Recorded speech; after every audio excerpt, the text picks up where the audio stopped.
O golpe de mestre. A queda de um magnata. Há 3 anos, Juliano Van Meer expulsou sua esposa de sua cobertura de luxo com apenas uma mala e o coração em pedaços, substituindo-a por uma amante com metade da sua idade. Ele lhe disse que ela não valia nada sem o dinheiro dele. Ele lhe disse que ela desapareceria. Nesta noite, Juliano entra na gala real mais exclusiva da Europa, segurando a cintura de sua amante, pronto para ostentar sua riqueza para a elite. Mas, quando a música cessa e os holofotes iluminam a grande escadaria, Juliano compreende seu erro fatal.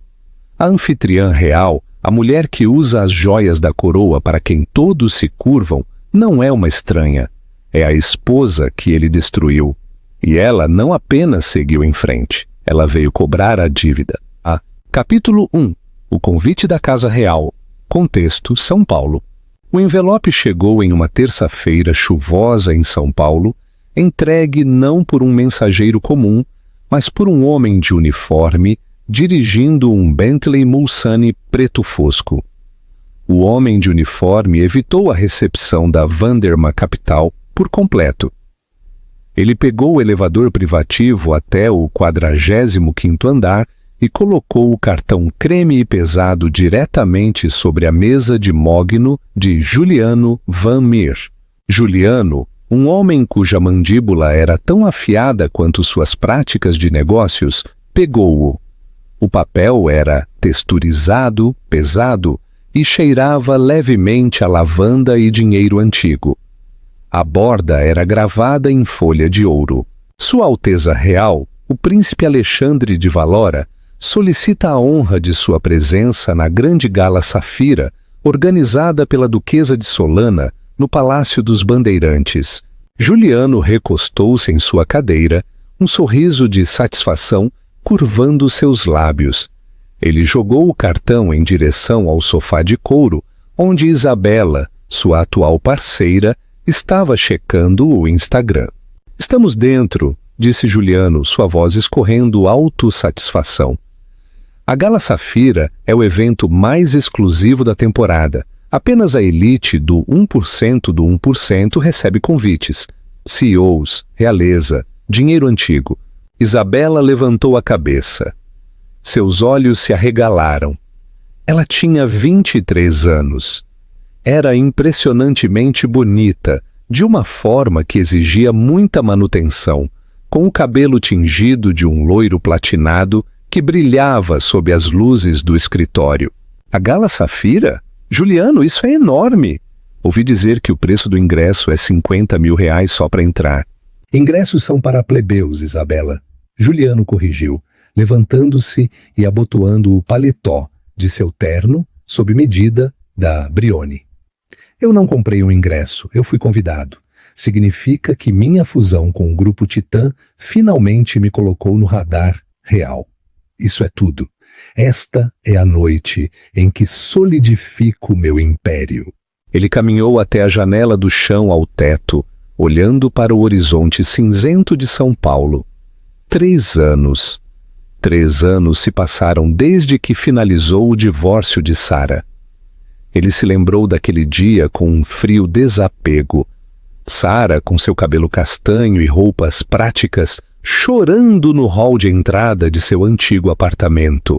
Ela havia implorado para que ele trabalhasse no casamento. Ela havia suplicado. "Eu te apoiei quando você não tinha nada, Juliano. Nós construímos isso juntos", ela havia gritado. Ele havia rido então. "Eu construí isso, Sara. Você apenas existia em segundo plano. Você está me segurando. Eu preciso de alguém que se encaixe no papel de esposa de um bilionário. Você é simplesmente sem graça." Ele lhe deu um acordo que era insultante em comparação com seu patrimônio líquido, graças a um acordo pré-nupcial implacável que seus advogados a forçaram a assinar anos antes. Ela saiu praticamente sem nada. Ele não tinha notícias dela desde então. Bom proveito. "O que eu devo vestir?" perguntou Isabela, tirando-o de seu devaneio. Ela já estava de pé, checando seu reflexo no vidro. Tem que ser algo que grite "Futura Senhora Van Meer". Juliano virou-se para ela, seus olhos examinando sua figura possessivamente. Vá para o shopping Cidade Jardim, para a suíte de compras privativa. Diga a eles para pegarem o Alexander McQueen vermelho. Eu quero que você pareça a cara. Eu quero que cada homem naquela sala sinta inveja de mim e que cada mulher te odeie. Vamos entrar naquele palácio e dominar a sala. E a anfitriã? Perguntou Isabela, olhando o convite novamente.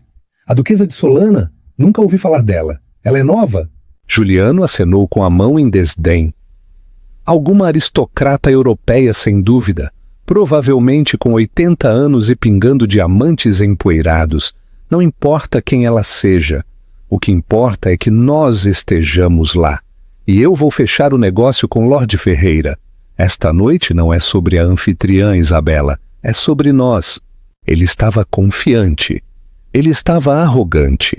Ele estava completamente inconsciente de que o nome Solana não era um sobrenome familiar. Era uma referência ao sol, um símbolo de ressurgir da escuridão.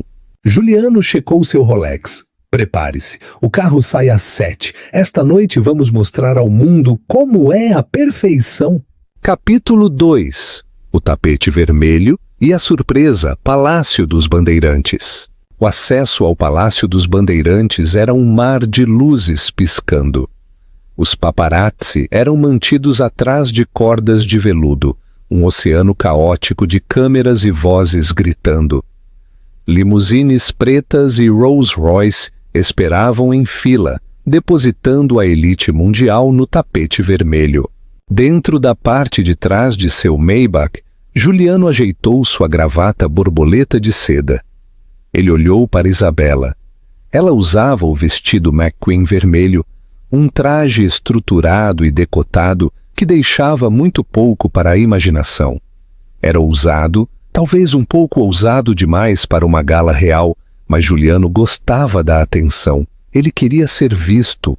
"Pronta?" ele perguntou. "Eu nasci pronta", ela ronronou, aplicando uma camada final de batom carmesim. O motorista abriu a porta e o ar fresco de São Paulo os atingiu, seguido imediatamente pelo flash cegante das câmeras. Juliano saiu primeiro, abotoando o paletó. Ele então se virou para oferecer a mão a Isabela. Enquanto ela emergia, as câmeras enlouqueceram. Juliano, por aqui. É verdade que você está comprando uma fazenda em Porto Feliz?" "Isabela, de quem é seu vestido?" Juliano a guiou pelo tapete com uma mão experiente na parte inferior de suas costas. Ele acenou estoicamente, projetando a imagem de um homem que era dono do pavimento que pisava. À frente deles, ele avistou o Lord Ferreira, o homem que ele precisava impressionar, falando com uma mulher alta e idosa, vestida de seda esmeralda. Juliano acelerou o passo, direcionando Isabela para eles. "Lord Ferreira", disse Juliano, estendendo a mão. "Um prazer vê-lo fora da sala de reuniões." Ferreira virou-se, sua expressão educada, mas fria.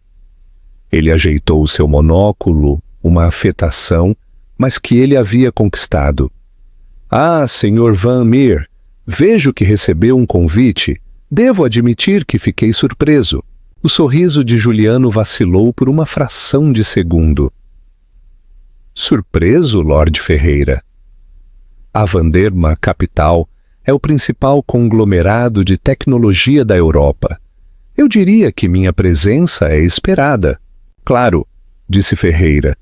Seus olhos desviaram brevemente para o decote de Isabela, com um toque de desgosto.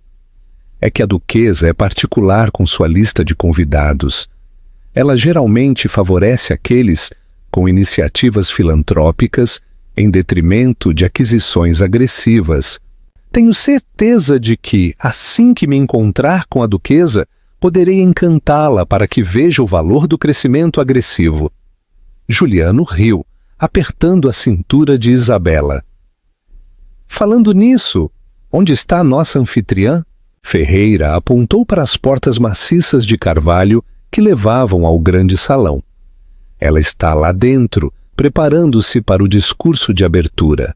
Esta noite é uma espécie de baile de máscaras, não de máscaras, mas de revelações. Sugiro que você pise com cuidado. A duquesa valoriza a autenticidade acima de tudo. Juliano viu Ferreira se afastar, irritado. Velho tolo, ele murmurou para Isabela. Ele está apenas com ciúmes de eu ser mais jovem e mais rico. Eles entraram no grande salão. Era de tirar o fôlego. Candelabros do tamanho de carros pequenos pendiam do teto, pingando cristais. A sala estava cheia do aroma de rosas brancas, milhares delas dispostas em imponentes pilares. Um quarteto de cordas tocava suavemente no canto. Garçons de luvas brancas moviam-se silenciosamente com bandejas de champanhe vintage. Juliano pegou uma taça e bebeu metade. Ele escaneou a sala. Viu concorrentes políticos e celebridades. Ele sentiu uma onda de poder. Ele havia vencido. Ele havia se divorciado do peso morto de seu passado e ascendido a isso. Juliano! Isabela sussurrou puxando sua manga. Olhe para aquele colar. Ela estava apontando para uma vitrine no centro da sala.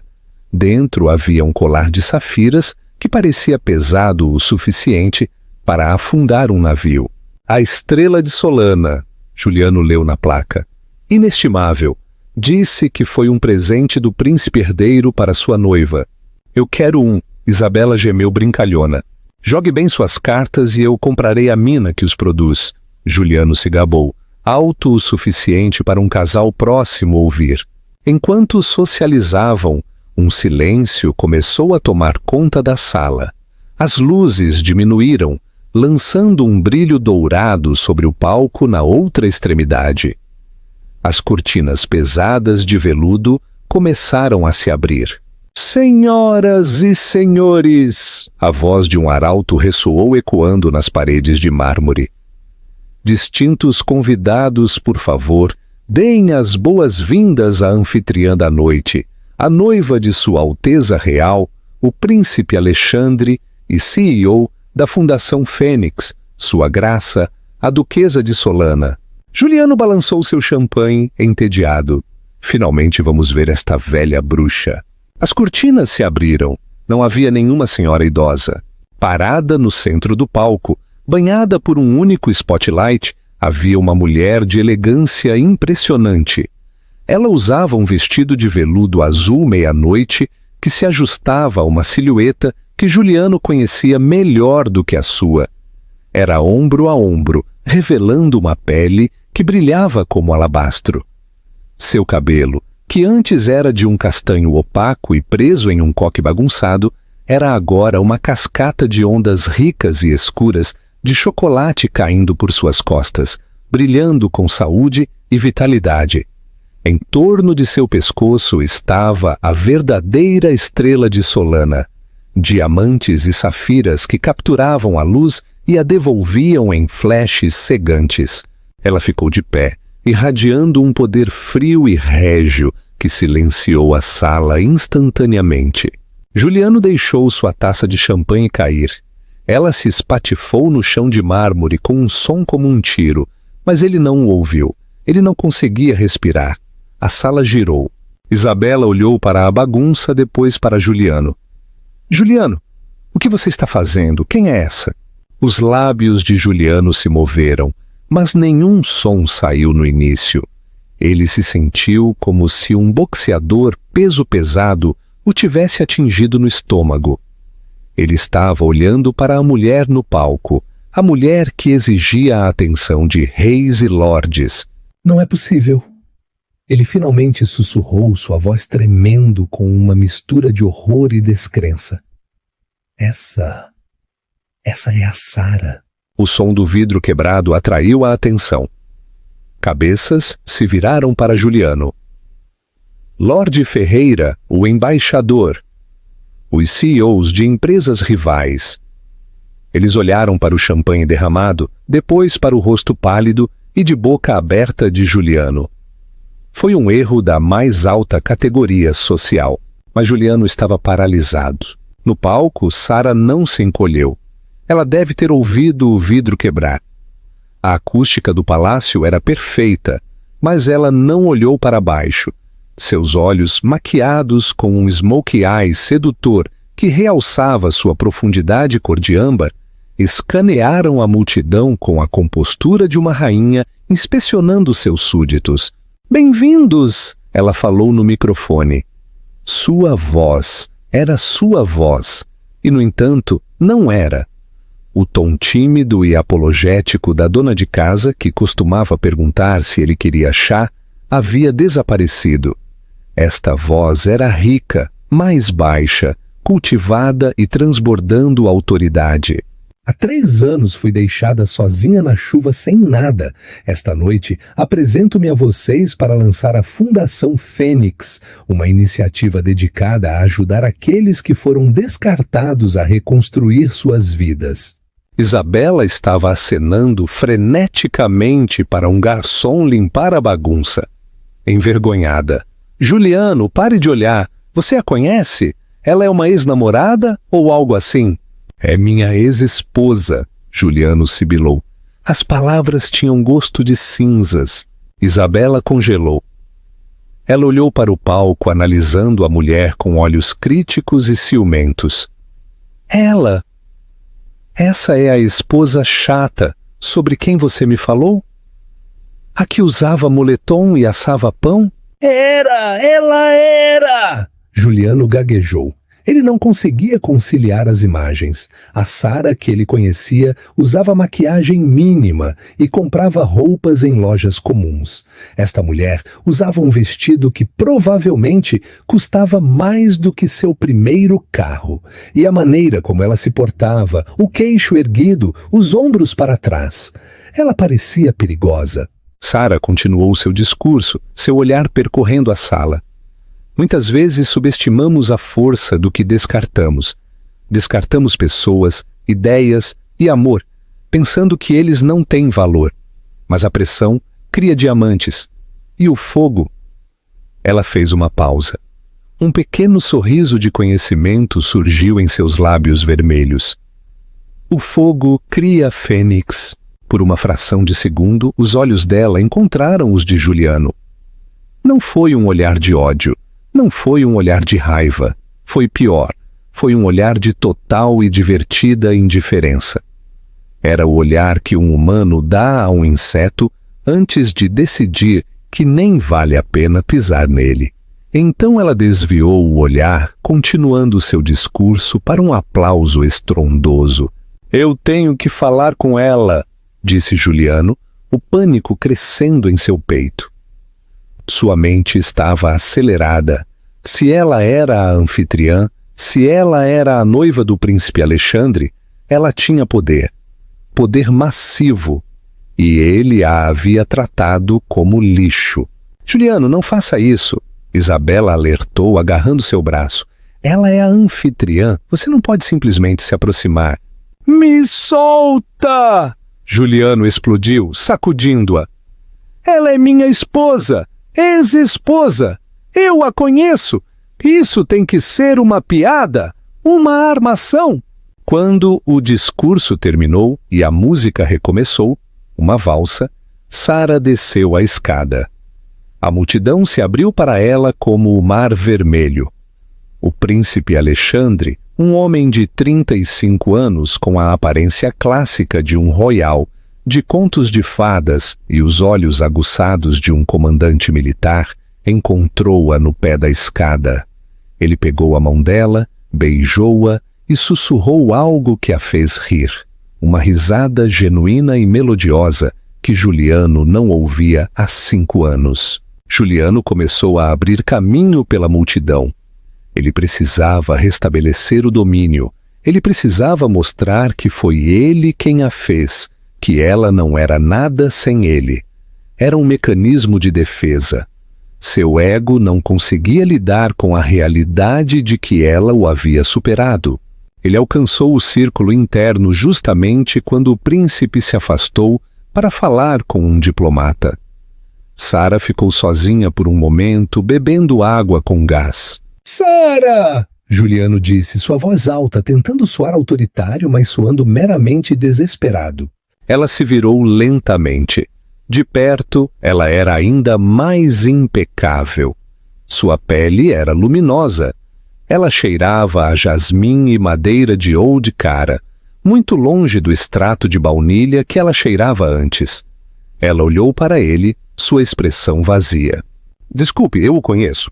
O insulto caiu como um tapa. Chega de teatro! Juliano rosnou, aproximando-se e invadindo seu espaço pessoal. Sou eu, Juliano, seu marido! O que é isso? Quem você está tentando enganar com este disfarce? Sara tomou um pequeno gole de sua água, seus olhos dançando com diversão. Sr. Van Meer, eu presumo. Eu acho que o termo é ex-marido. E quanto ao disfarce, ela gesticulou para a sala, o palácio, o príncipe, que os observava a 3 metros de distância. Esta é a minha vida. Tem sido por algum tempo, embora eu presuma que o senhor estava muito ocupado com sua associada para notar. Ela olhou além dele, para onde Isabela estava parada desajeitadamente em seu vestido vermelho berrante, parecendo deslocada entre a elegância discreta da aristocracia. Como? Juliano exigiu, seu rosto pálido. Eu te deixei sem nada. Eu me certifiquei disso. Você não tinha título, nem dinheiro, nem contatos. Você me deixou com liberdade, Juliano, Sara disse. Sua voz desceu a um sussurro gelado. E você se esqueceu de uma coisa. Eu era quem editava suas propostas de negócios. Eu era quem gerenciava sua rede de contatos nos bastidores. Eu era o cérebro que você considerava garantido. Quando você me expulsou, eu não chorei. Eu comecei a trabalhar. Você é uma farsa! Juliano explodiu, percebendo que as pessoas estavam olhando.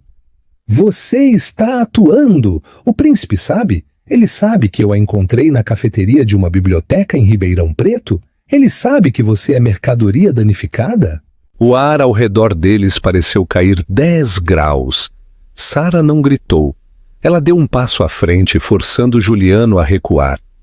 Ela se inclinou, seus lábios perto do ouvido dele. O príncipe sabe de tudo, Juliano. Ele sabe sobre os affairs. Ele sabe sobre as contas offshore escondidas que você não declarou durante o divórcio. Ele sabe sobre o abuso emocional. Ela se afastou, seus olhos duros como diamantes. Mas o mais importante, ela disse, elevando um pouco a voz para que o círculo circundante, incluindo Lord Ferreira, pudesse ouvir. Ele sabe que eu sou quem aconselhou o Grupo Titã a reconsiderar sua fusão com a Vanderma Capital.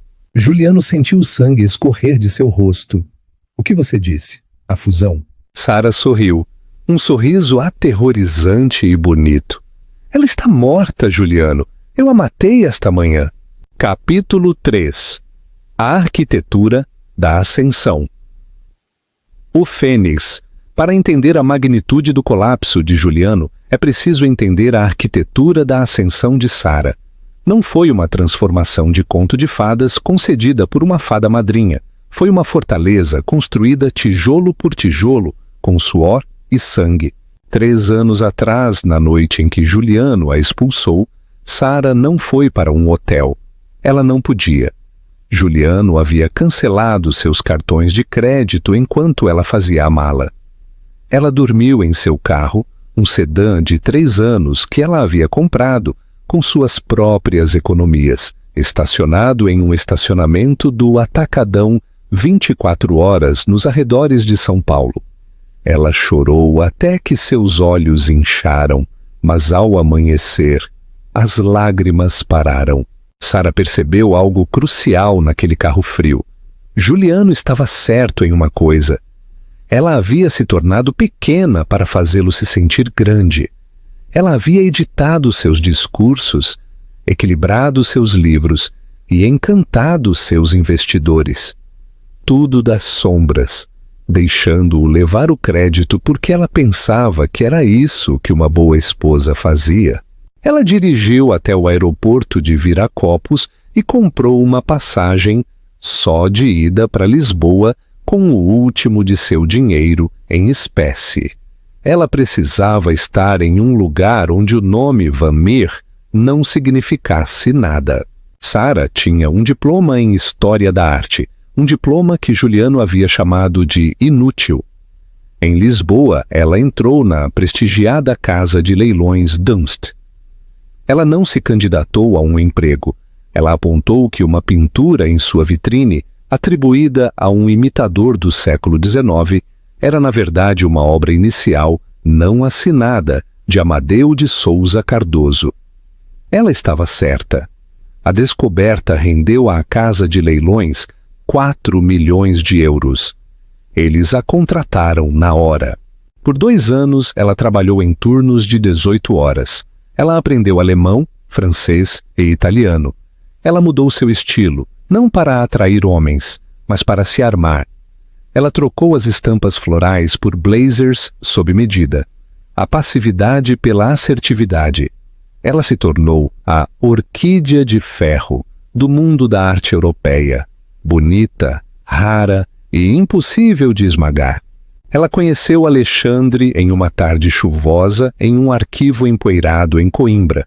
Ele não usava coroa ou faixa, ele usava um sobretudo molhado e estava discutindo com o arquivista sobre a procedência de um manuscrito medieval. O senhor está errado, Sara havia dito, sem levantar os olhos de seu próprio trabalho.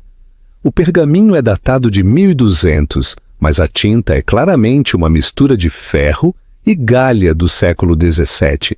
É uma falsificação. O homem se virou. Tinha olhos azuis penetrantes e uma mandíbula que parecia esculpida em granito. "E quem é você para corrigir um príncipe?" disse Alexandre, com diversão em seu olhar. "Eu sou a mulher que sabe mais sobre tinta do que o senhor", ela retrucou. Ele não a dispensou. Ele não a repreendeu. Ele riu. Ele a convidou para um café.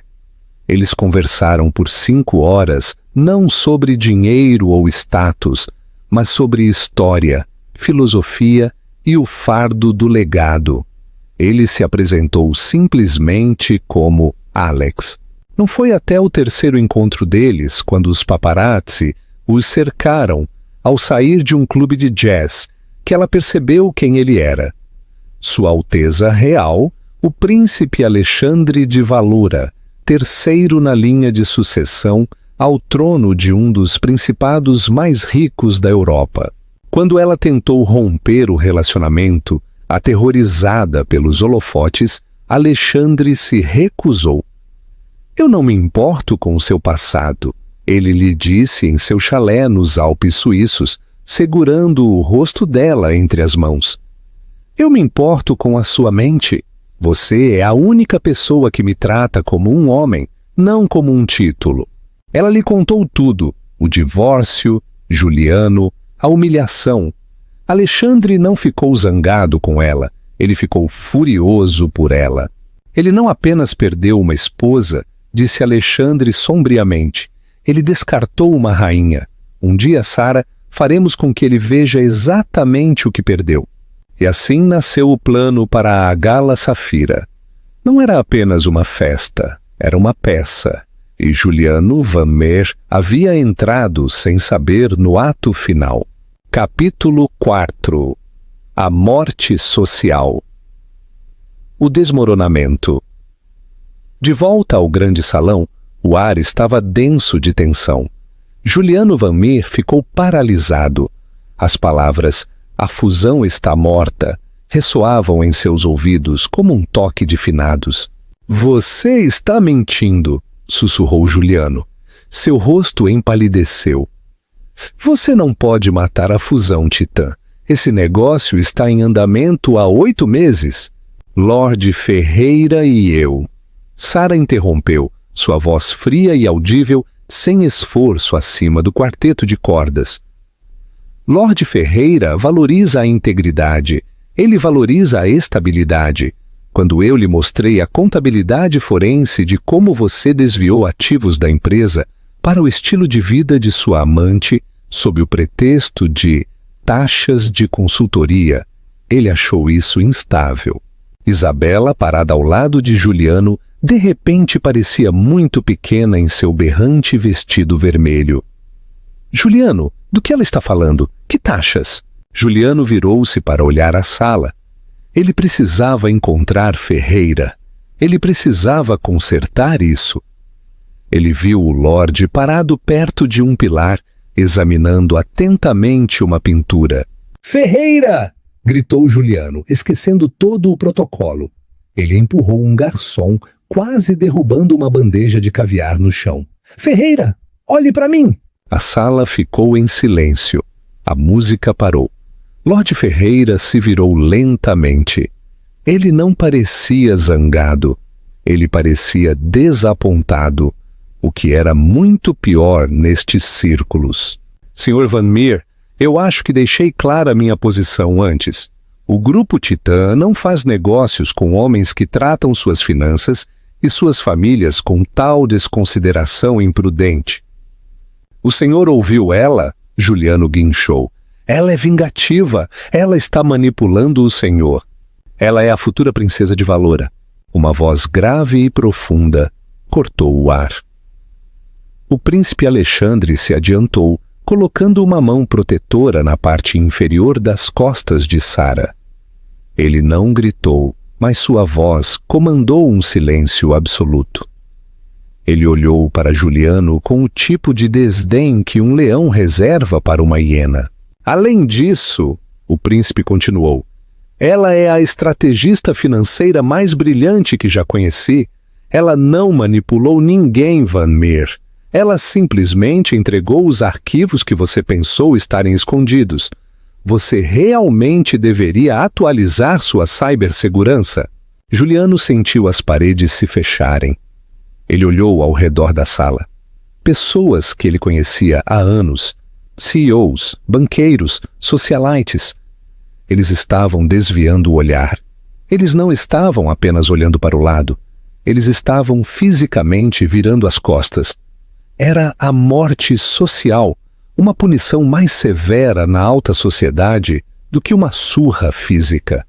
Ele estava sendo apagado em tempo real.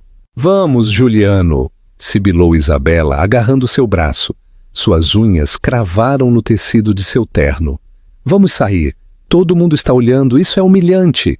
Não, Juliano retrucou, puxando-a. Seu narcisismo não lhe permitia fugir. Ele não podia sair como um perdedor. Ele tinha que vencer. Ele tinha que mostrar a eles que ainda era poderoso. Você acha que pode me arruinar? Juliano riu histericamente, ajeitando a gravata. Eu sou a Vanderma Capital. Eu valho bilhões. Eu não preciso da fusão Titã. Eu não preciso de nenhum de vocês.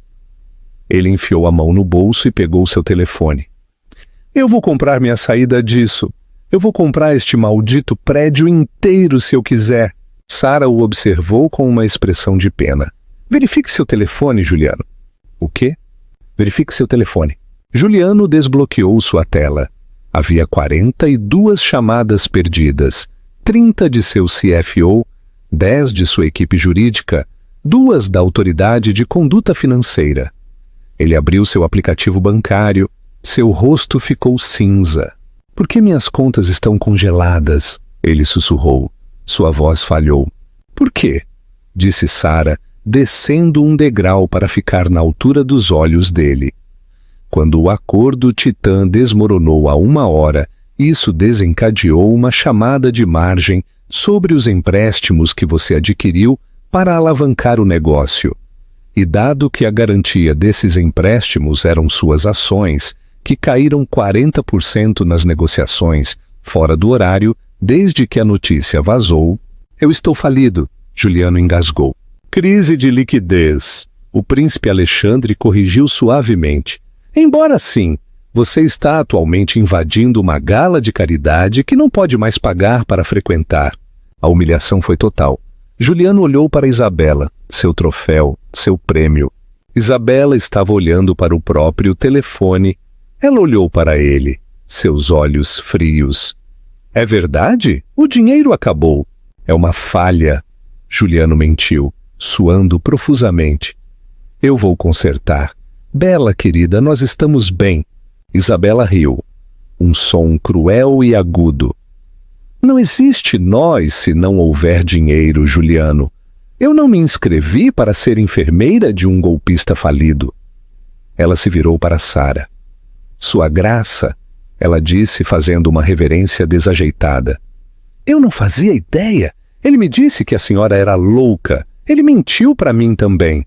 Saia daqui! Juliano rugiu para Isabela, caçadora de fortunas ingrata. Senhor Van Meer, o príncipe interrompeu estalando os dedos.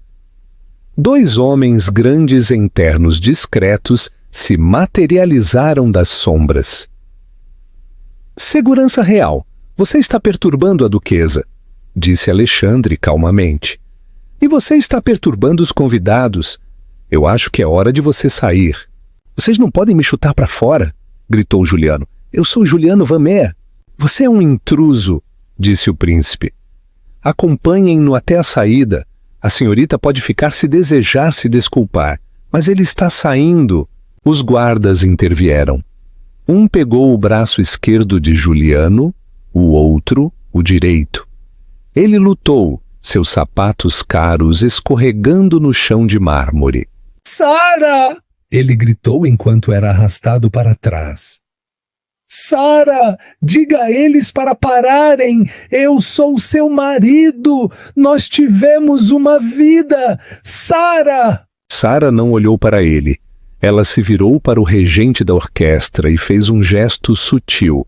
A música se elevou, um crescendo triunfante e altíssimo de Mozart. Enquanto Juliano era arrastado em direção às portas maciças de carvalho, chutando e gritando como uma criança mimada, ele viu a imagem final que o assombraria pelo resto de sua vida. Ele viu Sara rir. Não dele. Ela nem estava olhando para ele. Ela estava olhando para o príncipe Alexandre, que sussurrava algo em seu ouvido. Ela parecia radiante, poderosa e livre. Ela parecia uma rainha. As portas se fecharam, separando-o da luz, do calor e da vida que ele havia descartado. Lá fora, tinha começado a chover novamente.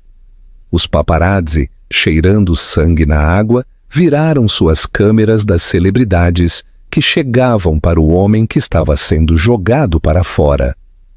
Juliano Van Meer aterrissou no pavimento molhado da garagem do Palácio dos Bandeirantes, seu smoking enlameado, sua reputação em frangalhos. Ele olhou para cima, esperando por seu Maybach. Ele não estava lá. O motorista, sem ser pago por 2 meses, provavelmente havia partido no momento em que a notícia vazou. Ele estava sozinho. Capítulo 20. A última tentativa. O tabloide. Mas a história não havia acabado. Juliano Van Meer era um homem que havia escalado seu caminho até o topo uma vez. Ele não aceitaria a derrota tão facilmente. Enquanto estava sentado na lama, humilhado, uma raiva escura e desesperada começou a ferver dentro dele. Se ele não pudesse ter sua vida de volta, ele garantiria que Sara não pudesse ter a dela. Ele pegou seu telefone para ligar para a única pessoa que ele sabia que o ajudaria a incendiar tudo. Um jornalista de tabloide, conhecido como o açougueiro da Avenida Paulista, Marcos Teles. Alô, ofegou Juliano no telefone. A chuva pingava em seu nariz. Eu tenho uma história sobre a futura princesa? É mentira, tudo, e eu tenho as fotos para provar isso. Marcos Teles não tinha um escritório. Ele tinha um covil. Era uma suíte no porão no bairro da Bela Vista que cheirava a tabaco velho e tinta de impressora. Conhecido como o açougueiro, Teles havia destruído mais carreiras do que a queda do mercado de ações. Ele não se importava com a verdade, ele se importava com os cliques. Juliano sentou-se na frente dele, tremendo em seu smoking úmido. Ele parecia maníaco. "Eu tenho fotos", disse Juliano, deslizando um envelope pardo sobre a mesa de madeira cicatrizada. De antes, quando ela estava instável. Teles abriu o envelope com um dedo manchado de nicotina. Dentro havia fotos de Sara de 3 anos atrás. Em uma, ela estava chorando no chão de sua cozinha, cercada por pratos quebrados, pratos que Juliano havia jogado. Em outra, ela parecia desgrenhada em roupas largas, seus olhos escuros de exaustão. "Parece uma junkie", Teles grunhiu interessado. "Ela era..." Juliano mentiu, seus olhos arregalados. "Pílulas para depressão, remédios para ansiedade. Ela não aguentou a pressão de ser esposa de um CEO. Eu tive que carregá-la. Eu paguei por tudo. E agora ela afirma que era o cérebro. Ela era um caso de caridade, Teles. Um caso mental. Se ela se casar com o príncipe Alexandre, desestabilizará a monarquia." Teles sorriu, revelando dentes amarelos. "A duquesa louca, eu gosto. Primeira página amanhã." "Eu quero exclusividade", Juliano exigiu, sentindo um ressurgimento de sua antiga arrogância. "E eu quero um pagamento. 50 mil reais. "Feito", disse Teles. Na manhã seguinte, São Paulo acordou com um escândalo.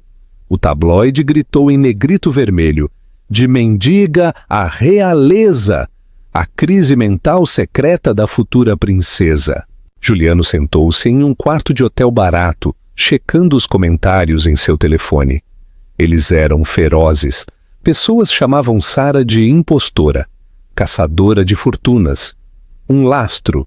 Ele riu, comendo um sanduíche frio. Ele havia vencido.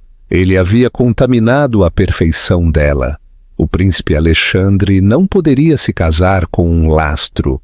Mas Juliano havia esquecido a única regra que Sara mencionou na gala. A pressão cria diamantes. Às 2 horas, uma coletiva de imprensa foi convocada no Palácio dos Bandeirantes. Juliano ligou a TV, esperando ver um cancelamento de noivado. Em vez disso, ele viu Sara. Ela não estava se escondendo. Ela não estava de óculos escuros. Ela estava em um púlpito flanqueada pelo príncipe Alexandre, de um lado, e a diretora de uma instituição de caridade de saúde mental, do outro. Ela olhou diretamente para a lente da câmera e Juliano sentiu um arrepio percorrer sua espinha. "Esta manhã", Sara começou, sua voz firme.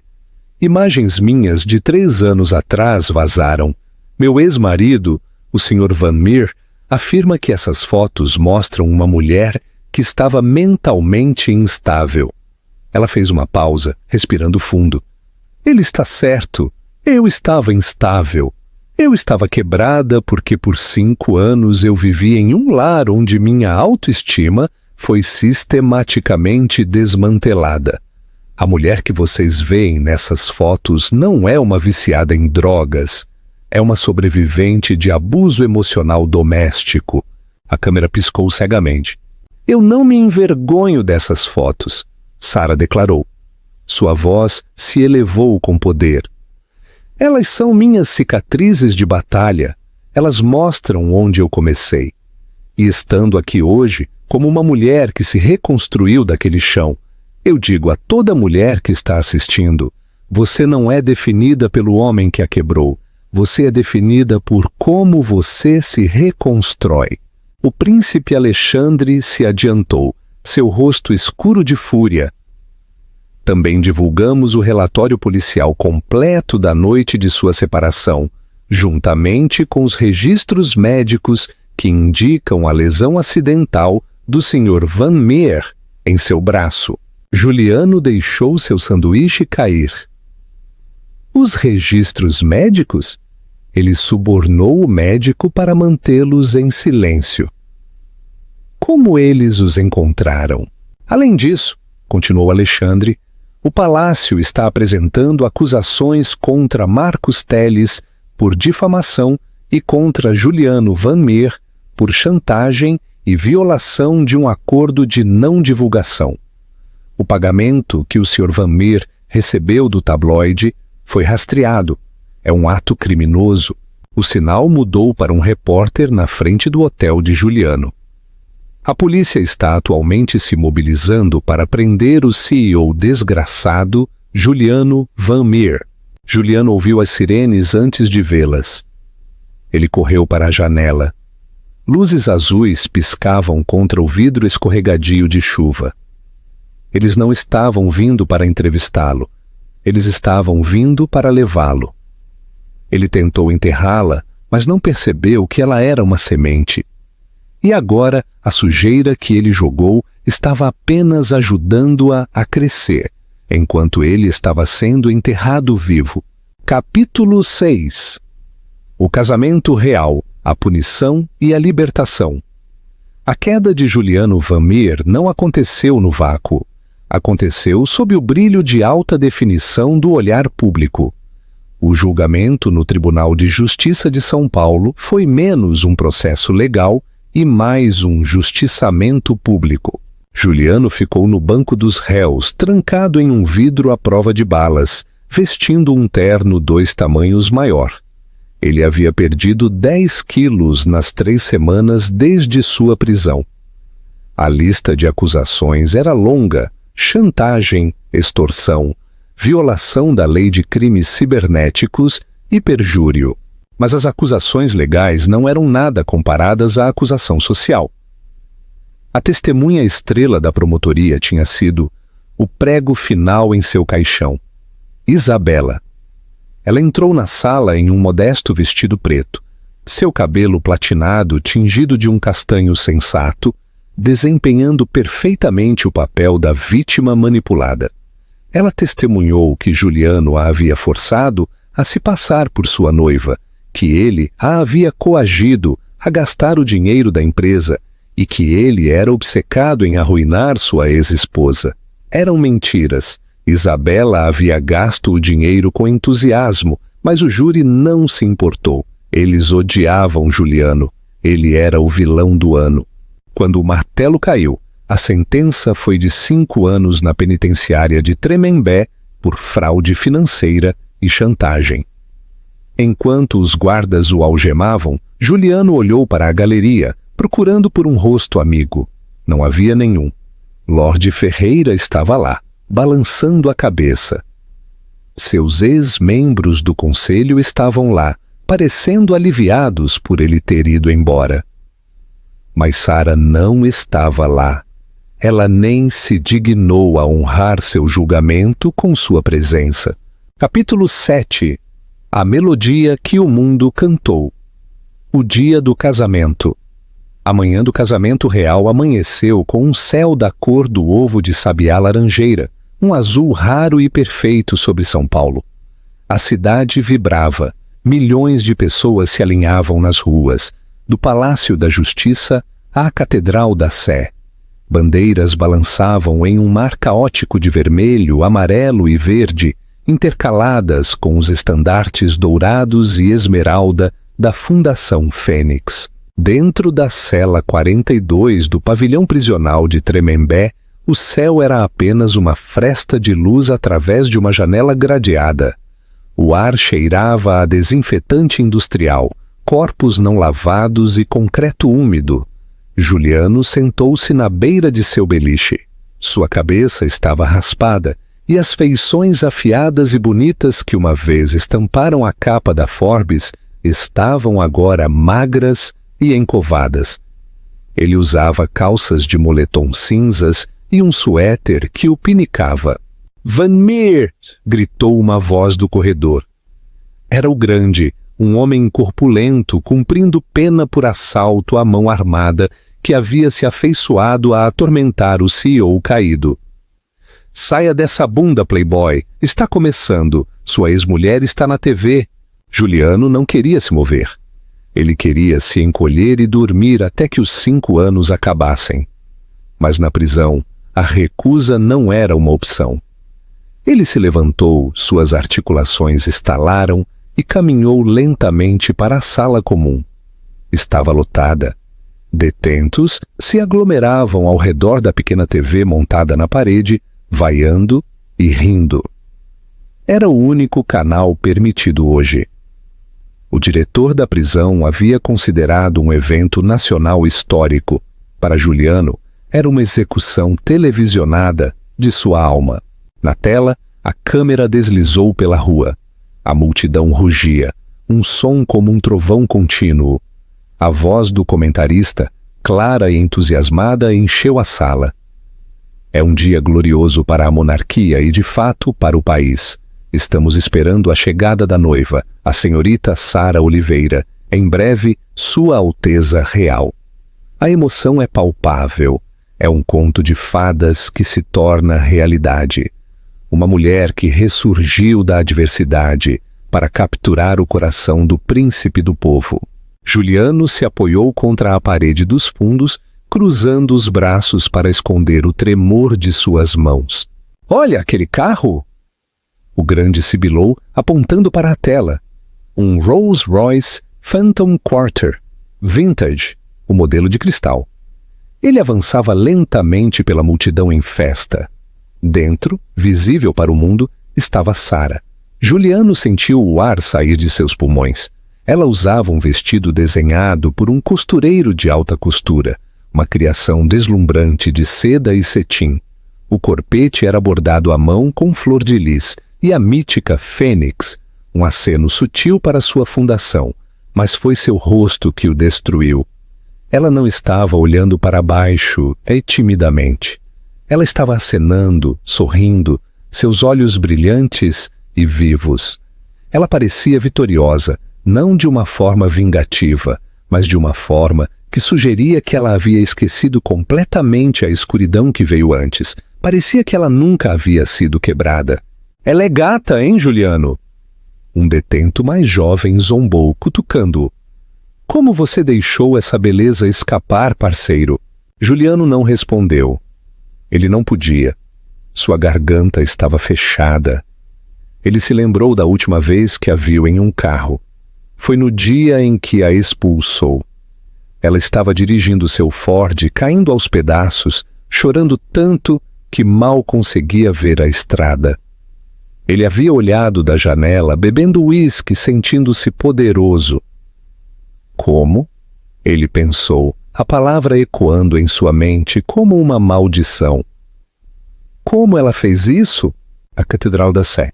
O interior da catedral era um santuário de luz dourada e arcos de pedra. O ar era denso, com um aroma de lírios e cera de abelha. Reis, rainhas, sultões e presidentes enchiam os bancos. O príncipe Alexandre estava no altar, vestido com o uniforme de gala de seu regimento. Ele não parecia um royal rígido e cheio de dever. Ele parecia um homem lutando para conter uma explosão de alegria. Enquanto as primeiras notas do órgão tocavam, a congregação se levantou. Sara começou sua caminhada. Ela caminhou sozinha na primeira metade do corredor, uma quebra na tradição que ela havia insistido em manter. Era uma declaração. Eu venho para este casamento por meus próprios pés. Na metade do corredor, o rei de Valora, um equivalente ao rei da Espanha neste contexto, saiu da lateral. Um suspiro percorreu a catedral e os bilhões assistindo em casa. O rei ofereceu seu braço a Sara. Foi o selo máximo de aprovação, a rejeição máxima a qualquer um que já tivesse duvidado de seu valor. Na sala comum da prisão, o silêncio era pesado. Até mesmo os criminosos mais durões estavam olhando, cativados pelo espetáculo. O rei! Alguém sussurrou. Meu Deus, o rei! Juliano sentiu uma lágrima escorrer por sua bochecha. Ele a limpou com raiva. Aterrorizado por alguém a ver, ele se lembrou de ter dito a Sara que ela era comum. Ele se lembrou de ter dito a ela que ela nunca se encaixaria em seu mundo. E agora o monarca da Europa a estava escoltando até o altar, enquanto Juliano apodrecia em uma jaula. A câmera deu um zoom no rosto de Sara enquanto ela chegava a Alexandre. O príncipe não esperou pelo protocolo. Ele estendeu a mão e pegou a dela, apertando-a forte. Ele sussurrou algo que os microfones não captaram, mas que os leitores labiais mais tarde confirmariam. Ele disse: "Você é a única verdade que conheço." Juliano fechou os olhos com força. Ele se lembrou de seu próprio casamento com Sara. Foi um pequeno evento no cartório porque ele não queria gastar dinheiro. Ele atendeu a uma ligação de um cliente durante o jantar de recepção. Ele nunca a havia chamado de bonita naquele dia. Ele havia dito a ela que o vestido a fazia parecer um pouco larga. O arrependimento, frio e afiado como uma faca, se revirou em suas entranhas. Não era apenas que ele havia perdido o dinheiro. Não era apenas que ele estava na prisão. Era a percepção súbita e horrível de que ele havia segurado um diamante em sua mão e o jogado na lama porque estava muito cego para vê-lo brilhar. Ele passou a vida perseguindo mais dinheiro, mulheres mais jovens, status mais alto. E na frente dele, em uma tela granulada de 24 polegadas, estava a personificação de tudo o que ele realmente precisava: lealdade, inteligência e graça. "Você promete, Sara Maria, tomar Alexandre?" "Sim, eu prometo," ela disse. Sua voz era diferente da que Juliano conhecia. Era mais baixa, ancorada na certeza. "Quem entrega esta mulher?" perguntou o arcebispo. "Ela se entrega com a bênção da coroa," respondeu o rei. Juliano sentiu que não conseguia respirar. A sala girava. O contraste era demais. A beleza na tela versus a miséria de sua realidade. O amor em seus olhos versus o ódio dirigido a ele pelo mundo. Ele se levantou abruptamente. "Sente-se, Vanmer." O grande latiu. "Eles estão colocando os anéis." "Eu não posso," Juliano ofegou. "Eu estou doente." Ele empurrou os detentos, ignorando seus escárnios e maldições. Ele tropeçou para o corredor, apoiando-se na parede fria de tijolos, ofegando por ar. Ele escorregou até tocar o chão, puxando os joelhos ao peito. Da sala, ele ainda podia ouvir a TV. "Eu os declaro marido e mulher. Pode beijar a noiva." Um rugido subiu tanto da catedral na televisão, quanto dos prisioneiros dentro da sala. Foi um som de celebração universal. Juliano cobriu os ouvidos com as mãos. Ele pressionou com força, tentando bloquear, mas não conseguia bloquear a memória. Ele se lembrou da noite em que chegou tarde em casa, cheirando ao perfume de Isabela. Sara havia ficado acordada esperando por ele com o jantar. Ela olhou para ele, sabendo, e perguntou: "Por que, Juliano? Eu não sou o suficiente?" Ele olhou nos olhos dela e lhe disse: "Você não é nada, Sara. Você é apenas ruído de fundo." Agora ela era a melodia que o mundo inteiro cantava, e ele era o silêncio. Epílogo. A moeda de caráter. A carta. Uma hora depois, a cena mudou para o Palácio da Justiça. A multidão era uma parede sólida de pessoas. A família real saiu para a sacada. O barulho era ensurdecedor. Sara estava ao lado de Alexandre. Ela acenou. O anel de noivado de Safira, o anel que havia começado o pesadelo de Juliano, brilhava ao sol. Ela olhou para o mar de rostos, viu os cartazes. "Amamos Sara, a princesa Fênix." Naquele momento, Sara pensou no passado, mas não pensou em Juliano. Ela não pensou nos insultos ou nas noites solitárias. Ela pensou na garota dormindo no carro no estacionamento do Atacadão. Ela pensou no medo frio em seu estômago naquela noite. Ela esticou a mão mentalmente para aquela garota, pegou sua mão e a puxou para a sacada. "Conseguimos," ela pensou. "Nós sobrevivemos."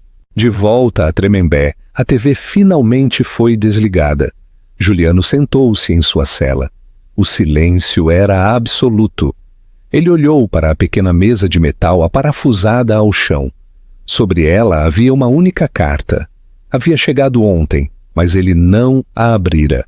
O endereço do remetente estava gravado com um brasão prateado. A Fundação Fênix. Com as mãos trêmulas, ele a abriu. Não havia dinheiro dentro, nem satisfação, nem fotos do casamento. Era uma única folha de papel creme, da mesma alta qualidade do convite que havia começado toda aquela confusão. Dizia: Juliano, eu o perdoo, não porque você mereça e não porque você pediu, mas porque meu futuro é muito brilhante para carregar o peso de odiá-lo. Você me disse uma vez que eu não era nada sem o seu dinheiro. Eu espero que, no silêncio de sua cela, você finalmente entenda. O dinheiro é apenas papel. O caráter é a moeda. E você está falido? Não me escreva, não me procure. Eu segui em frente. Sarah. Juliano ficou olhando para a carta. Eu o perdoo. Foi o movimento de poder definitivo. Se ela estivesse zangada, teria significado que ele ainda importava. Se ela o odiasse, teria significado que ele ainda tinha controle sobre ela. Mas o perdão, a indiferença, isso era a eliminação. Ela havia tirado a lama de seu sapato e continuado a andar. Ele amassou a carta em seu punho. Um soluço saiu de seu peito. Um som irregular e feio. Ele não estava chorando por ela. Ele estava chorando porque sabia, com clareza aterrorizante, que o resto de sua vida não seria mais do que uma nota de rodapé em sua biografia. Ele se deitou no colchão fino e olhou para o teto. O sol havia se movido e a fresta de luz em sua cela havia desaparecido. Estava escuro agora. E na escuridão, Juliano Van Meer finalmente desapareceu. Interação e chamada à ação. O caráter é a moeda e você está falido. Essa pode ser a frase mais brutal que Sarah já proferiu. E ela nem precisou dizer na cara dele. A história de Juliano e Sarah demonstra que a melhor vingança não é a raiva. É o sucesso absoluto e inegável. Sarah não apenas sobreviveu, ela evoluiu. Ela transformou sua dor em uma coroa e a usou para que o mundo visse. O que você achou desse final? Juliano merecia a carta ou Sarah deveria tê-lo ignorado completamente? 5 anos de prisão foram suficientes pelo que ele fez ou ele deveria ter sido punido mais severamente?